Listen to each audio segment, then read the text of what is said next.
Salut à tous, c'est Quentin. Il y a quelques semaines, la keynote d'Apple du 20 avril a eu lieu avec l'iPad Pro M1, le nouvel iMac et les tant attendus AirTags. Si vous voulez en savoir plus, je vous mets une vidéo de Quentin juste là. Comme vous l'avez remarqué, cette année était un peu spéciale, même très spéciale. Et pourtant, Apple a sorti beaucoup plus de produits que l'année dernière et donc par conséquent a organisé plus de keynotes. Entre 2020 et 2021, Apple a diffusé 5 keynotes, même si l'année 2021 n'est pas encore finie.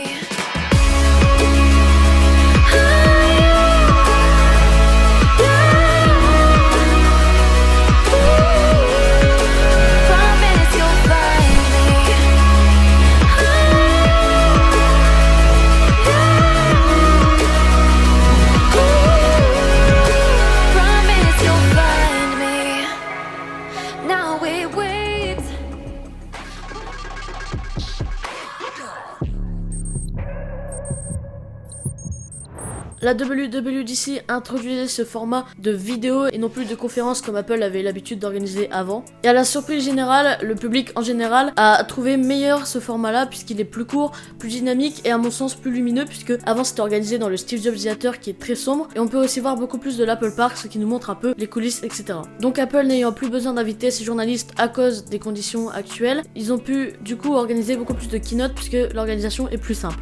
À l'automne, nous avons eu 3 keynotes avec chacune 2 produits principaux présentés. La première, c'était l'Apple Watch plus l'iPad Air. La deuxième, c'était les iPhone 12 et 12 Pro plus le HomePod Mini. Et la troisième, c'était les Mac M1, c'est-à-dire les MacBook Air, MacBook Pro et Mac Mini. Les années précédentes, Apple avait l'habitude de faire une grosse keynote en septembre avec les iPhones et l'Apple Watch, plus une petite keynote légère en octobre pour soit des iPads ou des Macs. À mon avis, nous avons eu 3 keynotes cette année à l'automne en raison des retards de production par rapport aux circonstances actuelles dans les usines, etc. Mais pour cette keynote d'avril, la majorité d'entre nous pensaient qu'on allait juste avoir un iPad Pro et c'est tout. Même moi sur Twitter, quand il y a eu l'annonce des 4 autres produits qu'on n'attendait pas, j'étais vraiment franchement étonné puisque je m'attendais vraiment à pas grand chose d'après les rumeurs, etc.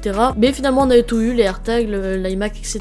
Pour moi, cette keynote a été exceptionnellement ajoutée pour pouvoir passer au Mac M1 et virer rapidement les Mac Intel de la gamme.